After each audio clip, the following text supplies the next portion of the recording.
নির্জনে একা গা ছমছম পরিবেশে যে সকল পরিস্থিতিতে আমরা ভূতকে অনুভব করি এবং ভূতের দর্শন পাই,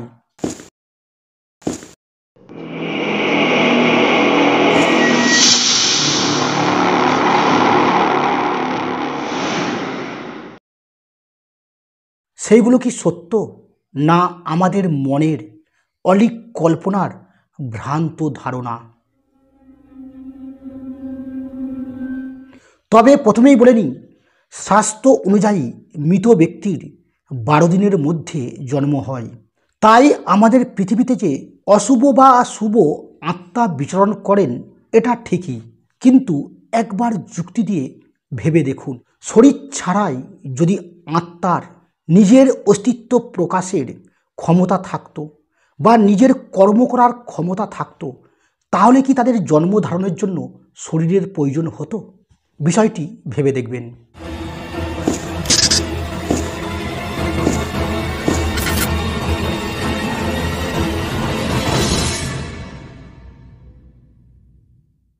তাই আসুন আমরা যে সকল পরিস্থিতিতে ভূতকে অনুভব করি সেই সকল পরিস্থিতির আসল রহস্য জানি।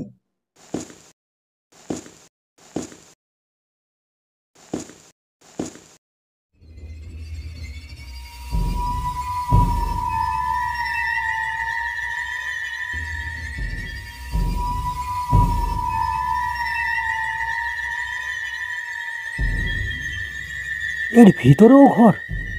ওটা তো ঘরের দরজা দেখছি। এটা কার ছাওয়া? এপারে তো কেউ নেই, তাহলে এটা কার ছাওয়া?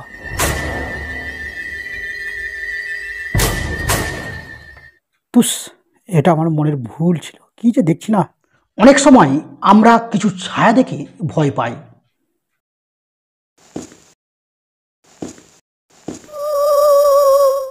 এবার যদি সত্যই কোনো ছায়া দেখে থাকেন, তাহলে সেটা আশেপাশে থাকা নিশ্চয়ই কোনো বস্তুর ছায়া। একটু বুকে সাহস নিয়ে রিসার্চ করে দেখুন, অবশ্যই সত্য উদ্ঘাটন হবে। আসলে বন্ধু, মানুষ থাকলেই যে মানুষের ছায়া পড়বে এমন কোনো কথা নয়। অনেক সময় অন্যান্য বস্তুরও এমন ছায়া গঠিত হয় যা কতকটা মানুষের মতো দেখতে। এবার যুক্তি দিয়ে ভেবে দেখুন, আত্মা তো অদৃশ্য বায়ুর মতো। বায়ুর কি কোনো ছায়া পড়ে? পড়ে না। তাহলে অদৃশ্য আত্মার কিভাবে ছায়া পড়তে পারে?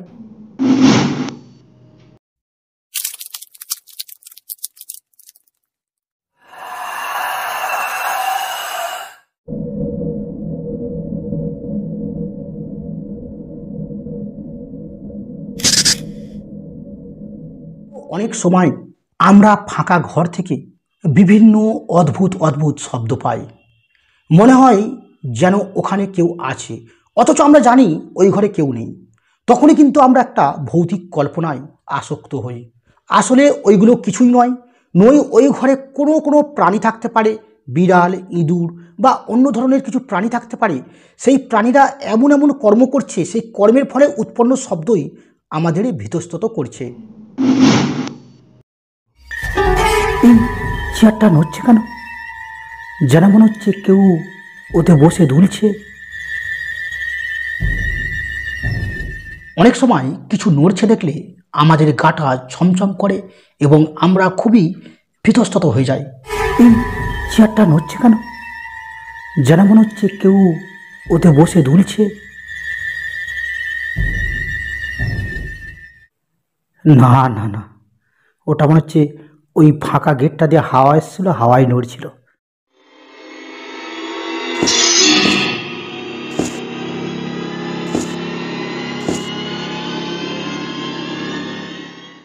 এবার আপনি যদি ভূতকে না বিশ্বাস করেন, তাহলে আপনি ওখানে আমার মতো ভাববেন যে ওই গেট থেকে হাওয়া এসে হয়তো ওই চেয়ারটাকে নাড়াচ্ছিল।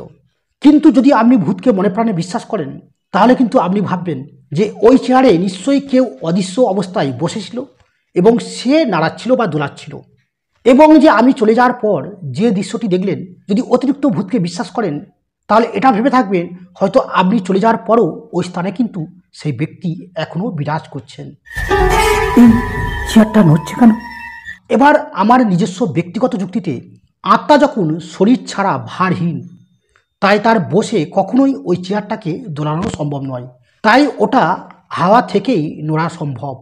তাই ওই ধরনের ঘটনা আপনার সাথে ঘটলে ভয় পাওয়ার আগে আগে একটু বিচার বিশ্লেষণ করে দেখবেন আসল বিষয়টি বা রহস্যটি কী। আমরা যখন নির্জনে একা থাকি, গা ছমছম পরিবেশে মনে হয় আমাদের পিছনে কেউ আসছে।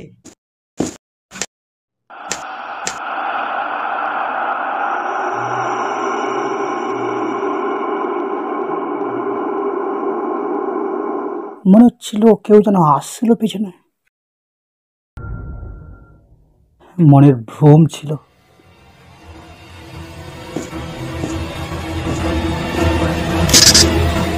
আমাদের যে হাঁটার শব্দ হয় সেটা পায়ের ভর থেকে তৈরি হয়, অর্থাৎ আমাদের শরীর একটা ভারী, তাই সেই ভারী পায়ের একটা শব্দ আছে। কিন্তু ভূত যদি অশরীরী হয়, তার শরীরই না যদি থাকে, তাহলে সে কিসের ভরে শব্দ সৃষ্টি করছে? তাহলে নিশ্চয়ই ওইখানে কোনো শব্দই হয়নি। নই ওটা আমাদের মনের ভুল, যেটা খুব ভয় থেকে আসছে, নই আমাদেরই পায়ের আওয়াজ প্রতিফলিত হয়ে আমাদেরই কানে আসছে, আমরা সেটা মনে করছি হয়তো পিছনে কেউ আসছে, আদেও পিছনে কেউ নেই। তাই তো আমরা সাহস নিয়ে একটু যখন ঘুরে তাকাই, কাউকে দেখতে পাই না।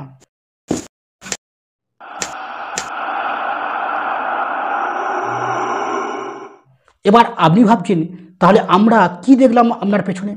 আরে ভাই, যারা অতিরিক্ত ভূত বিশ্বাস করেন এবং যারা অতিরিক্ত ভয় পায়, তারা ওটা ভাবেন যে হয়তো আমাদের পেছনে কেউ ছিল, আমি ঘোরার সাথে সাথে সে মিশে যাচ্ছে, তাই দেখতে পাচ্ছি না।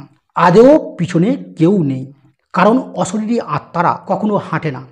যাদের শরীর নেই তারা হাঁটবে কীভাবে? তাই লজিক ও যুক্তি দিয়ে বিচার করে দেখলে অশরীরী আত্মাদের কোনো পদধ্বনি সৃষ্টি হয় না। সব কিছুর পরেও যদি সত্যই পদধ্বনি শুনতে পান, তাহলে জানবেন ইচ্ছাকৃত কেউ আপনাকে ধাওয়া করে ভয় দেখানোর চেষ্টা করছেন বা তার কোনো অন্য উদ্দেশ্য পূরণের চেষ্টা করছেন। তাই সতর্ক হয়ে যাবেন এবং পরিস্থিতিকে ভয় নয়, বুদ্ধি দ্বারা মোকাবিলা করার চেষ্টা করুন। আবার অনেক সময় নির্জনে গা ছমছম পরিবেশে মনে হয় পিছনে কেউ দাঁড়িয়ে আছে।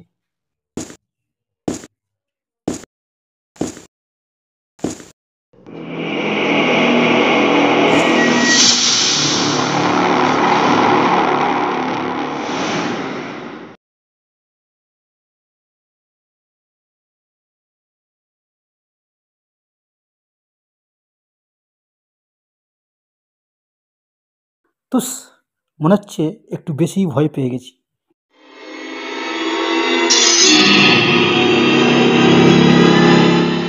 এখানে দেখলেন আমি কিন্তু কিছু দেখতে পেলাম না। এবার আপনারা যে দৃশ্যটি দেখতে পেলেন সেটা একমাত্র যারা অতিরিক্ত ভূতকে বিশ্বাস করেন তারাই এমন দৃশ্য দেখতে পান, এবং যারা বিশ্বাস করেন না তারা আমার মতোই ভাবে হয়তো আমারই মনের কোনো ভুল ছিল, একটু বেশিই ভয় পাচ্ছি। একবার যুক্তি দিয়ে ভেবে দেখুন, যে ভূতকে আমরা ভয় পাচ্ছি তার ভৌতিক শরীরকে মৃত্যুর পর তো পুড়িয়ে দেওয়া হয়, তাহলে যার শরীরই নেই তার দর্শন আপনি কিভাবে করবেন? অদৃশ্য আত্মাকে তো আর দেখা যায় না। যে শরীরকে মৃত্যুর পর পুড়িয়ে নষ্ট করে দেওয়া হয়েছে, সেই শরীরকে ওই আত্মা কোথায় পেলেন যে আপনাকে দেখাবেন? অনেক সময় নির্জনে গা ছমছম পরিবেশে কাউকে সাদা কাপড় পরে দাঁড়িয়ে থাকতে দেখি।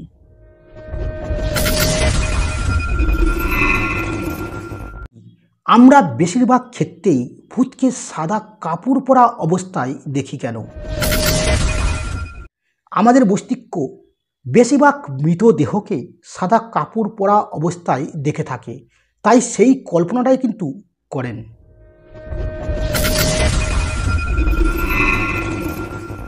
একদিন রাতের অন্ধকারে আমি আসছিলাম, হঠাৎ করে আমার সামনের দিকে দূরে তাকিয়ে দেখি কেউ যেন সাদা কাপড় পরে দাঁড়িয়ে আছে, হালকা নড়ছে।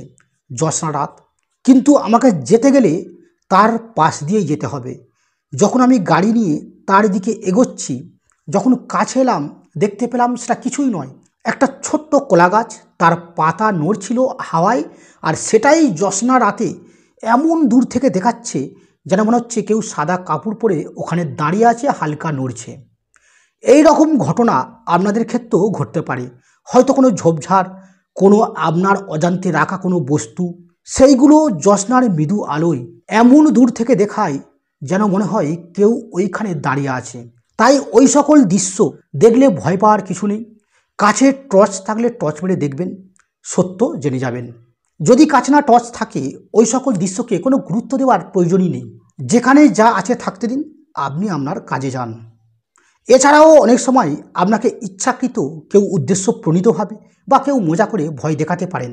তাই পরিস্থিতিকে ভয়ের থেকে যুক্তি এবং সাহস দিয়ে বিচার করে দেখবেন।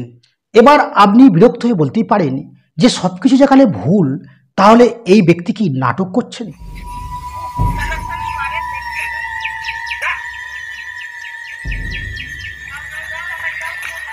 না বন্ধু, এই ব্যক্তি কোনো নাটক করেননি।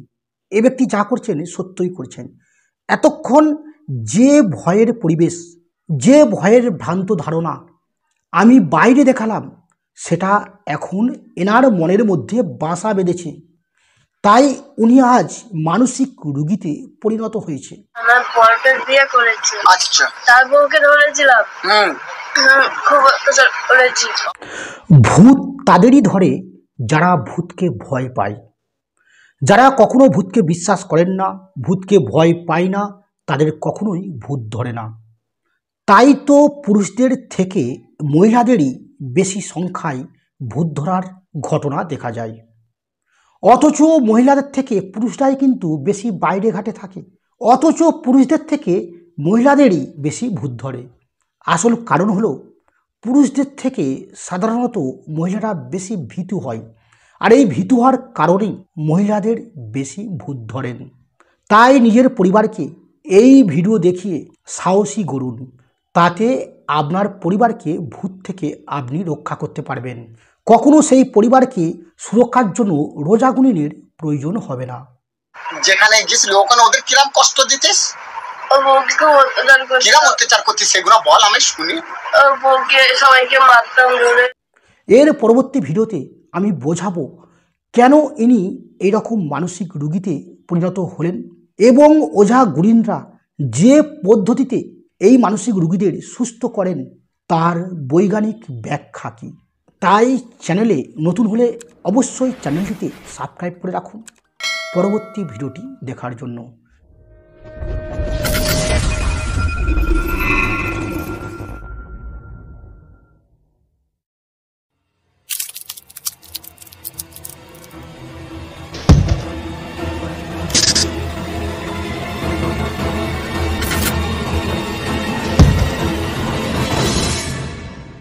নমস্কার, আজ এই পর্যন্ত। সুস্থ থাকুন, ভালো থাকুন এবং সাহসী হন, এই আশা নিয়ে আজকের এই ভিডিও এখানে সমাপ্ত করলাম।